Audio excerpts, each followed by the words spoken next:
Cortina Milano 2026, arrivati oggi a Venezia i membri del CIO che dovranno visitare le sedi della candidatura. Domani ci si sposta a Cortina sognando insieme, lo slogan della rush finale. Il sottosegretario Giorgetti conferma la lettera di impegno del Premier Conte per finanziare le opere necessarie, sarà pronta venerdì. Dai, abbiamo un bel dossier, ci crediamo fino in fondo.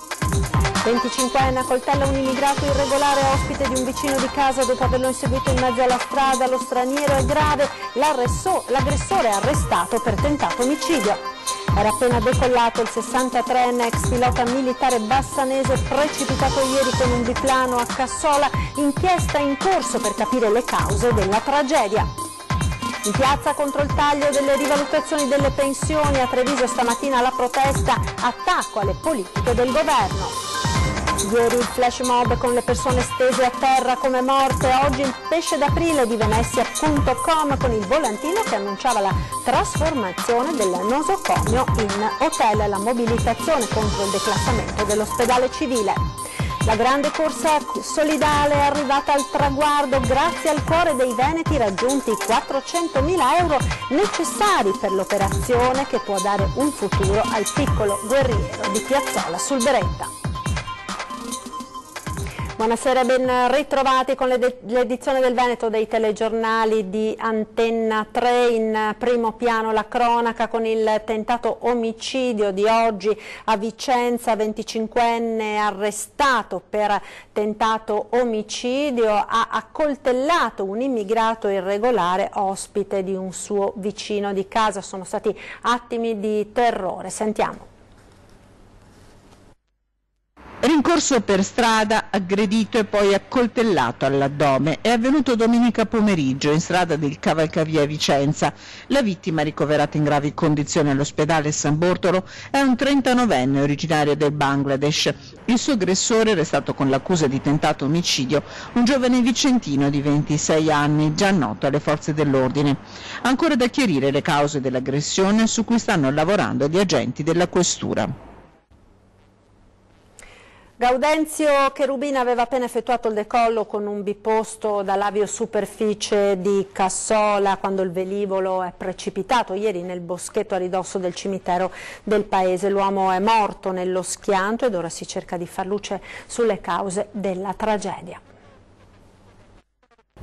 Il biposto aveva appena decollato dall'aviosuperficie di Cassola quando qualcosa è andato storto. Il motore, secondo alcune testimonianze, si è spento improvvisamente e il velivolo è piombato nel boschetto a ridosso del cimitero del paese. È morto così nel primo pomeriggio di domenica Gaudenzio Cherubin, bassanese di 62 anni con una grande esperienza di volo alle spalle. Nessuno può dire al momento cosa sia accaduto e come mai l'aereo sia precipitato, ma ci sono alcune ipotesi in ballo che la magistratura dovrà verificare per fare luce sulla tragedia. L'esperienza del pilota non si mette in discussione. Nella mattinata di domenica, infatti, aveva già effettuato un volo su Chioggia, tornando poi in un'altra aviosuperficie privata del Bassanese. Poi, verso le 3, si era messo di nuovo alla cloche per accontentare un amico che gli aveva chiesto di portare a fare un volo il suo aereo. Il proprietario del velivolo è all'estero in questi giorni e gli dispiaceva che il biposto fosse sempre fermo nell'hangar di Cassola. Cherubin ha accettato di buon grado, ma non poteva immaginare che quello sarebbe stato il suo ultimo volo.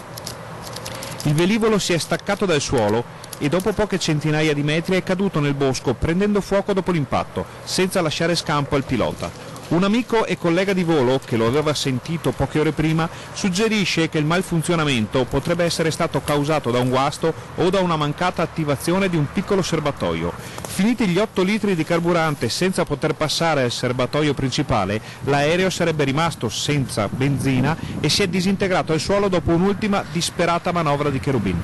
La salma è ora a disposizione dell'autorità giudiziaria per gli accertamenti di rito, che potranno forse fare chiarezza sulla dinamica dell'incidente. La candidatura di Cortina Milano ai Giochi Olimpici invernali del 2026 entra nella sua fase decisiva. Oggi a Venezia è arrivato il Comitato Olimpico che dovrà valutare la candidatura veneto-lombarda. Sentiamo.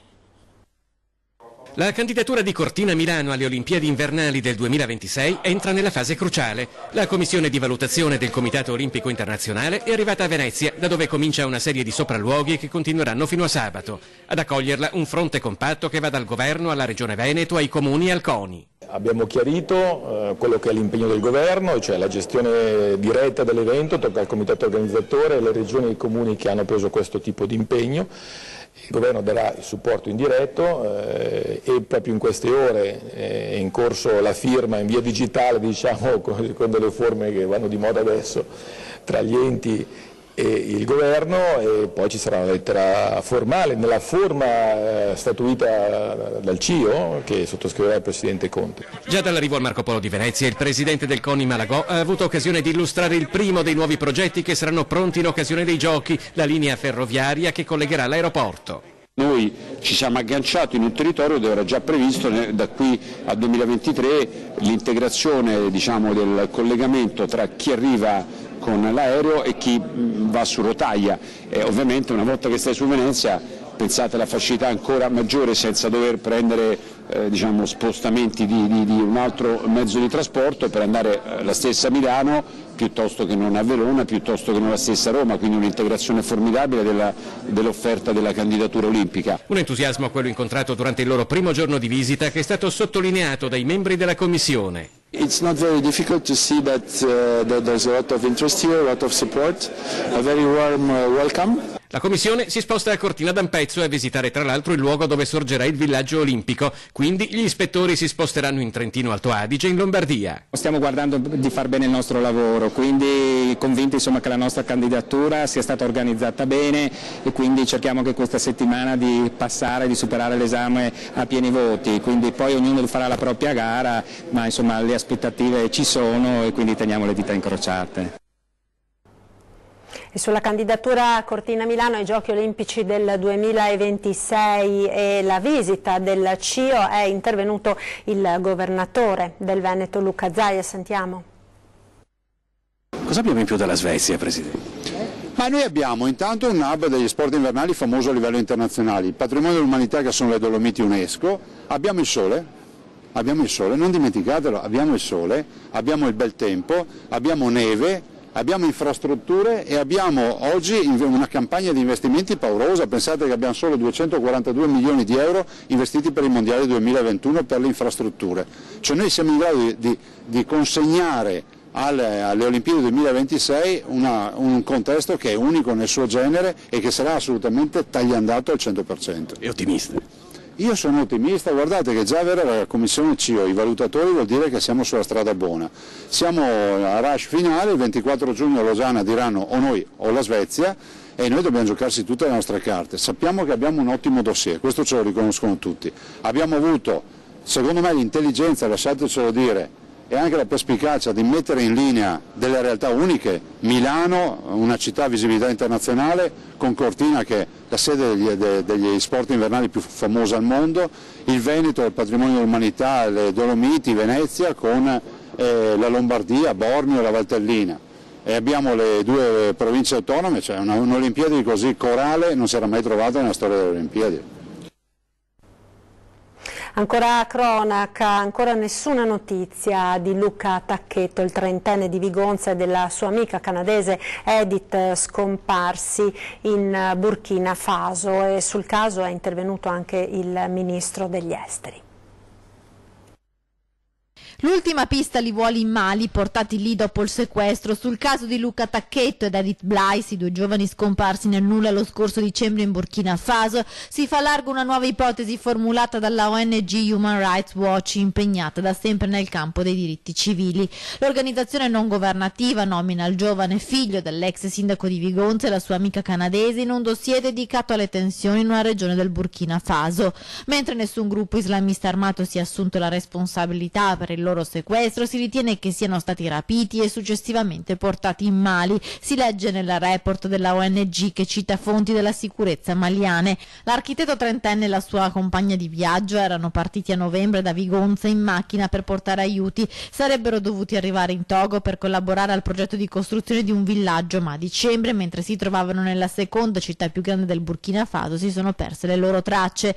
Anche il ministro degli esteri Enzo Moavero Milanesi è intervenuto sulla scomparsa dei due giovani. Seguiamo costantemente sia con le componenti della magistratura che sono attive, sia con i servizi di informazione che seguono queste cose da vicino. Non ci sono notizie recenti, ma si è sempre con la grande speranza aperta di poter rimettere tutto a posto.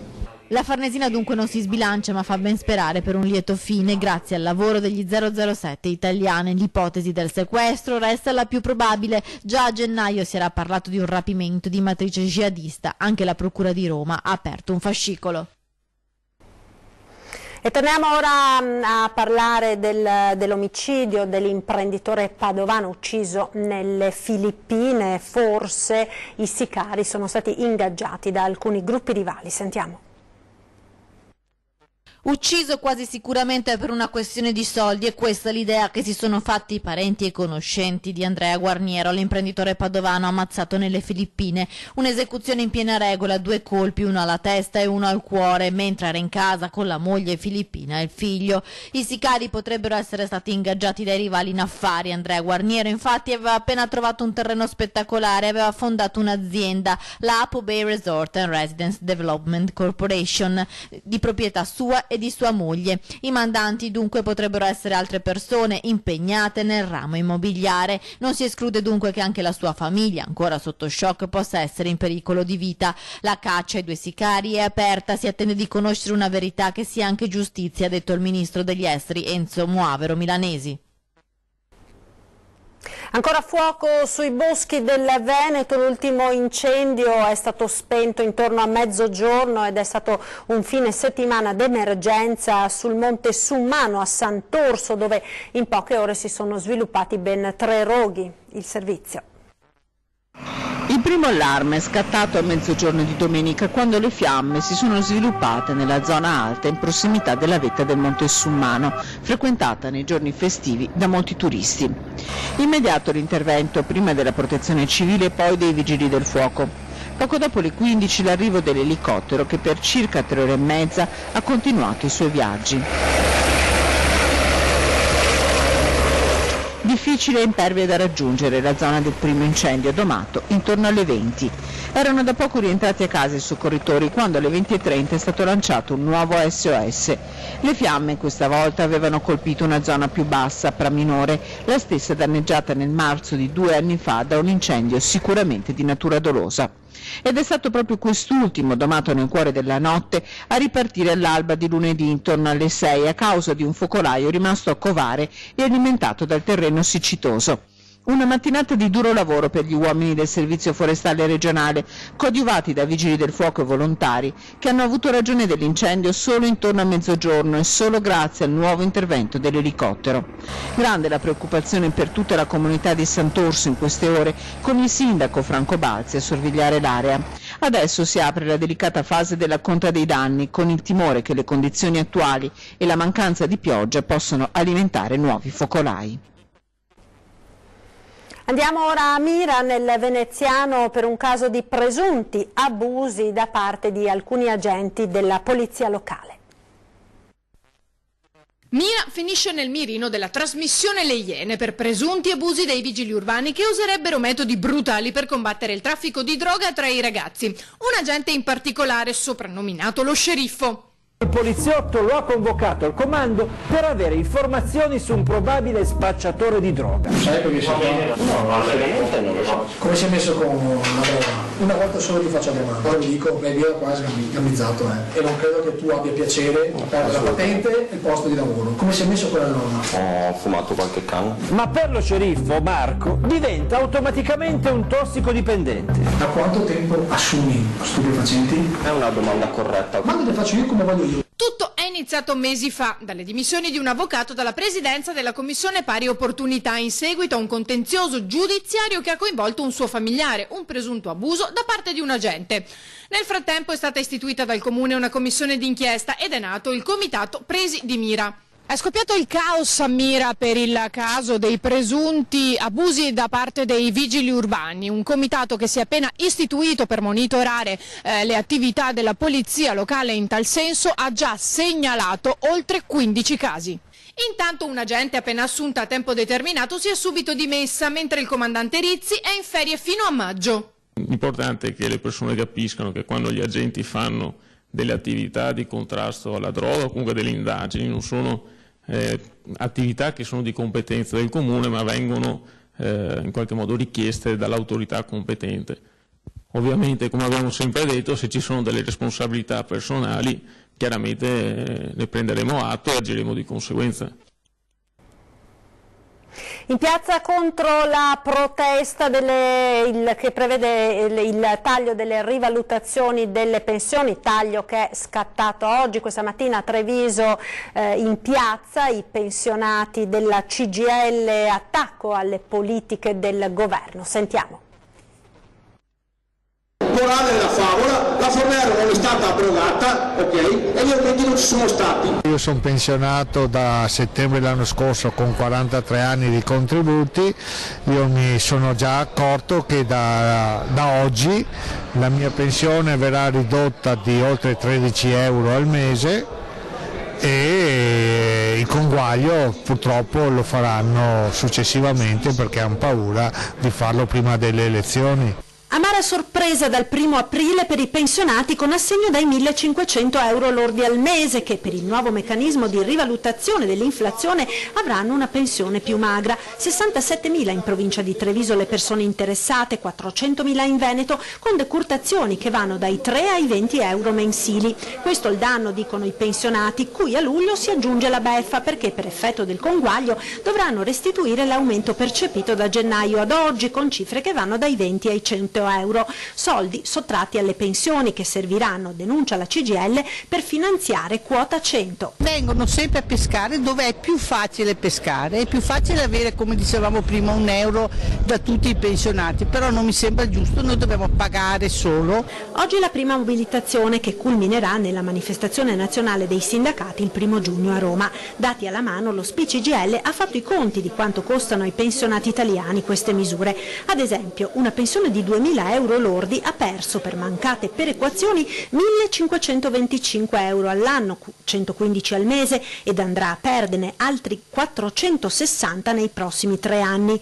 Una pensione da 1.500 euro lordi ne ha persi 960 l'anno, 75 euro al mese. Stiamo parlando di quel 25% di pensionati che hanno lavorato tutta la vita e hanno versato più di $500.000 di euro di contributi e che pur vivendo 20 anni riceveranno meno di quello che hanno versato, sapendo che poi una parte va in solidarietà per garantire le pensioni basse, le pensioni minime, le pensioni sociali. Io credo che a queste persone che hanno contribuito al rilancio, alla crescita di questo Paese vada portato un po' più di rispetto e il rispetto si porta dando giusto aumento della pensione.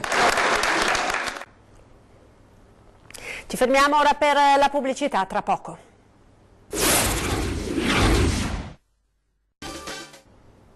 E rieccoci in diretta con la sanità veneta. Ieri il flash mob con le persone stese a terra come morte, oggi il pesce d'aprile di Venezia.com con il volantino che annunciava la trasformazione del nosocomio in hotel, la mobilitazione contro il declassamento dell'ospedale civile di Venezia. Si avvisano gli utenti che dal 1° maggio cessano i servizi forniti dall'ospedale civile. Aprirà prossimamente il Grand Hotel Civil Venice. Sconti per la spa riservati a tutti gli utenti della Halls 3. Questa mattina, all'indomani della grande manifestazione contro il declassamento, l'ospedale Santi Giovanni e Paolo è stato tappezzato di cartelli che annunciavano l'imminente trasformazione del nosocomio in un hotel. In molti si sono preoccupati, qualcuno in realtà nemmeno troppo, visto quello che accade in città, ma niente paura, si trattava del tradizionale pesce d'aprile firmato Venezia.com, che mai come quest'anno è in tema. Da giorni infatti sui social decine di veneziani postano finti necrologi con l'hashtag Isso morti, fingendosi morti per via della troppa distanza dell'ospedale Abla Angelo di Mestre da cui sarebbero partiti i soccorsi. I necrologi sono diventati una raccolta di pagine che saranno recapitati al presidente del Veneto Luca Zaia. Giovedì mattina la protesta continuerà sotto Palazzo Ferrofini con un picchetto in occasione del voto in Consiglio regionale delle nuove schede di dotazione ospedaliere. Ed ora all'ospedale San Bassiano di Bassano, vertice oggi tra sindaci, ospedale e regione per chiarire la situazione dei nosocomi dell'ULSS 7 Pedemontana. Questo momento della discussione, del confronto, per addivenire poi alla deliberazione finale. È il momento della discussione sulla riorganizzazione delle schede ospedaliere, sul riordino della sanità anche nel nostro territorio ha visto sedersi attorno a un tavolo sindaci, categorie economiche, regione ULSS 7 Pedemontana. Una, la certezza, per voce dell'assessora Lanzarin. Li ho rassicurati rispetto soprattutto a tre tematiche, sulle tematiche oggi più care, quindi rispetto alla questione di psichiatria, e quindi riproportiamo il reparto all'interno del San Bassiano come era precedentemente, anche perché a Sant'Orso non c'è lo spazio fisico per contenere un reparto intero di queste dimensioni.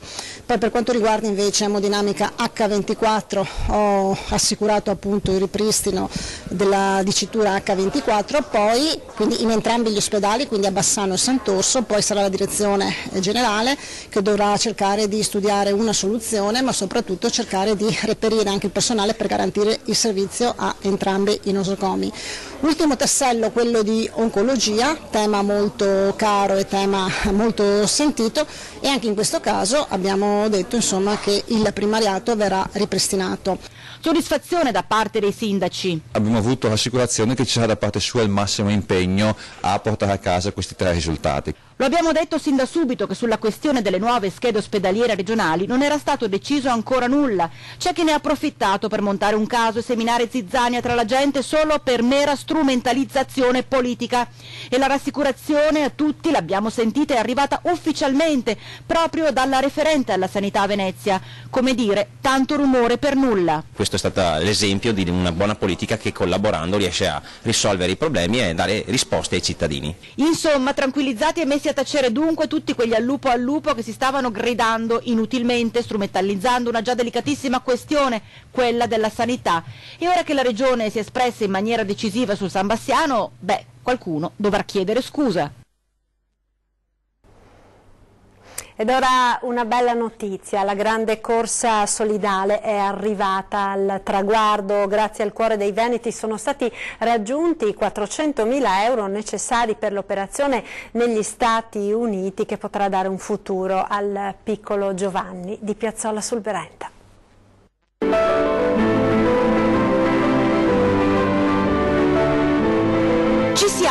Ci siamo, queste sono le belle notizie che vorremmo darvi tutti i giorni, perché sono notizie che voi telespettatori ci avete aiutato a costruire e rendere concrete e reali. Traguardo raggiunto, si è arrivati ai 400.000 euro per l'operazione del piccolo Joe, sembravano così lontani, eppure ora ci sono. Voi telespettatori avete accolto sin da subito l'appello accorato della coraggiosa mamma Erika, che attraverso le nostre telecamere ha chiesto aiuto perché il suo bimbo di 2 anni e poco più possa correre e giocare con e come i suoi amichetti. Il gruppo Made in Nord-Est chiude quindi la raccolta fondi per il piccolo Joe, consapevole dell'enorme risultato raggiunto in poco più di un mese, un tempo da record e non ci stancheremo mai di ripeterlo. Ma l'impegno di Made in Nord-Est non si conclude qui, perché in mente c'è un ambizioso progetto che riguarda il sostegno a tutti quei bimbi che abbiano bisogno di aiuti economici. Siamo parte di una comunità, insieme a voi possiamo continuare, come abbiamo fatto per il nostro splendido piccolo Joe, a dare il meglio a tanti altri cuccioli di guerriero.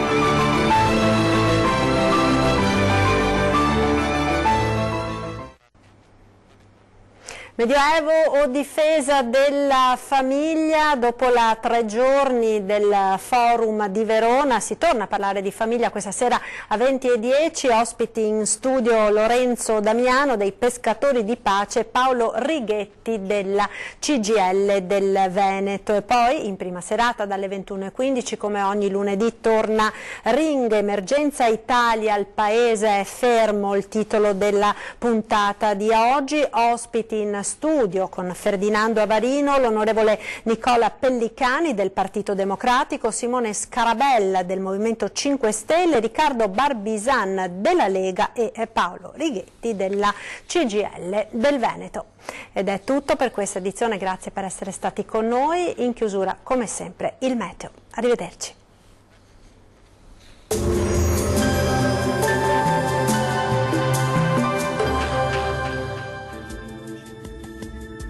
Ben ritrovati al meteo.